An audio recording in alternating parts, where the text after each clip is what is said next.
السلام علیکم ناظرین، میرا نام ہے وقاص احمد اور آج ہم بات کریں گے ایران میں ہونے والے کریک ڈاؤن کے بارے میں، جس کے ذریعے اب تک 700 سے زائد جاسوسوں کو گرفتار کر لیا گیا ہے۔ اور یہ جو 700 جاسوس ایران میں گرفتار ہوا ہے، ان میں میڈیا رپورٹس کے مطابق 200 سے زائد جو ہیں وہ انڈینز لوگ ہیں، اور یہ وہ انڈینز ہیں جو ایران میں تجارت کے لیے گئے تھے، لیکن حقیقت میں یہ انڈیا کی خفیہ ایجنسی را کے لیے کام کرتے تھے، اور را جو معلومات ان جاسوسوں کے ساتھ سے حاصل کرتی تھی وہ اسرائیل کی خفیہ ایجنسی موساد کو مہیا کرتی تھی۔ تو ان 700 جاسوسوں میں، جن کی تفصیلات پہلی دفعہ سرکاری طور پر ایران کی طرف سے شیئر کی گئی ہے، ان میں 22 جو ہے وہ اعلیٰ آفیسرز بھی ہیں اسرائیل کی خفیہ ایجنسی موساد کے۔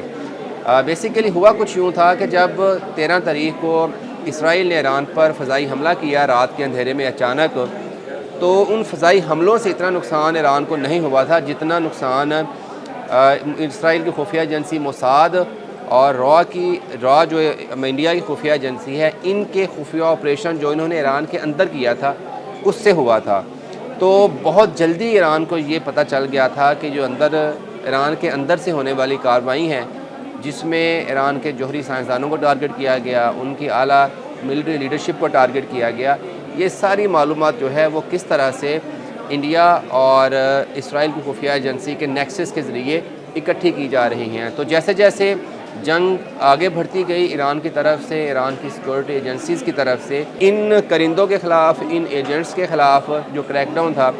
وہ بھی تیز کیا جاتا رہا۔ اور آج جب سیز فائر کے دوسرے روز ایران کے وزیر خارجہ کی طرف سے ایک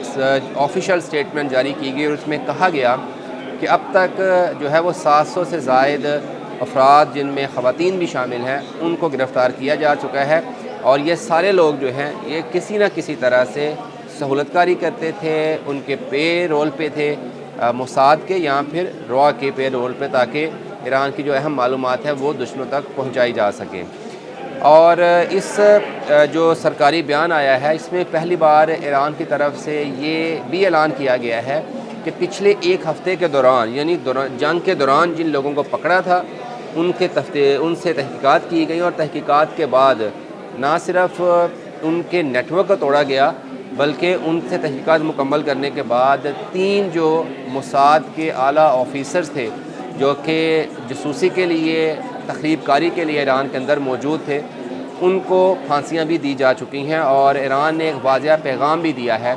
نہ صرف موساد کو بلکہ اس کے جو سہولت کار ہیں، اس کی سہولت کار جو انڈیا کی خفیہ ایجنسی را ہے، اس کو بھی، کہ ایران اب ہر صورت جو نیٹ ورک تھا، جو گھڑ جوڑ تھا موساد کا اور را کا ایرانی سرزمین پر، اس کو ختم کر دے گا۔ اور جب یہ نیٹ ورک ختم ہوگا تو یقینی طور پر جو ایران کی اندرونی سیکیورٹی ہے وہ بھی بہتر ہوگی، اور اس کے ساتھ ساتھ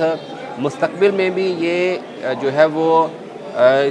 شیورٹی ملے گی کہ اس طرح کا جو حملہ ہے وہ اسرائیل کا کرنے کے قابل نہیں رہے گا۔ اب جیسے جیسے اس کریک ڈاؤن کی تفصیلات سامنے آ رہی ہیں، تو انڈین میڈیا جو ہے وہ اپنے ان ایجنٹس کو، ان خفیہ آپریشنز کو جو ہے وہ کور کرنے کی کوشش کر رہا ہے، اور ایرانی حکومت سے درخواست کرتا ہمیں نظر آتا ہے کہ جی ہمارے کچھ ٹیکنیشینز تھے، ٹیکنیکل سٹاف تھا جو کہ چابہار بہار بندرگاہ پر کام کرتا تھا، کچھ ہمارے اسٹوڈنٹس تھے، تو بھارت ان کی جو باحفاظت واپسی ہے وہ چاہتا ہے۔ لیکن ہم دیکھ رہے ہیں کہ پچھلے 5-6 روز کے دوران جب سے جنگ شروع ہوئی تھی، تو انڈیا کی جو درخواستیں تھیں اپنے شہریوں کو جو ہے باہر نکالنے کی، ملک سے باہر ایران سے، وہ ایران کی طرف سے اتنی گرم جوشی کے ساتھ انٹرٹین نہیں کی گئی تھی، کیونکہ ایران کو یہ صورتحال واضح ہو چکی تھی کہ جو حملہ تھا، اسرائیل کا جو نیٹ ورک تھا، ان کے جو ڈرون بیس تھا تہران کے پاس، اس کی تیاری میں، اس کے سامان کی سمگلنگ میں جو انڈیا کی خفیہ ایجنسی را تھی، اس نے جو ہے وہ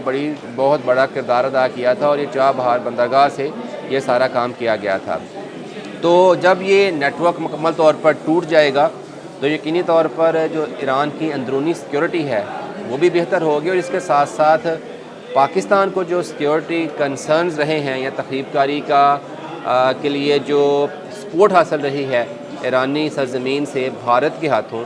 وہ بھی ختم ہوگی، اور آپ دیکھیں گے آنے والے دنوں میں کہ ایران کی جو اندرونی سیکیورٹی صورتحال ہے وہ بھی بہتر ہوگی، اور اس کے ساتھ ساتھ پاکستان اور ایران کے درمیان جو انٹیلیجنس شیئرنگ ہے یا روابط ہے وہ بھی بڑھیں گے، اور ایک خطے میں ایک نیا جو کولیشن ہے وہ پاکستان اور ایران کا مضبوط تعلقات کی شکل میں بنے گا۔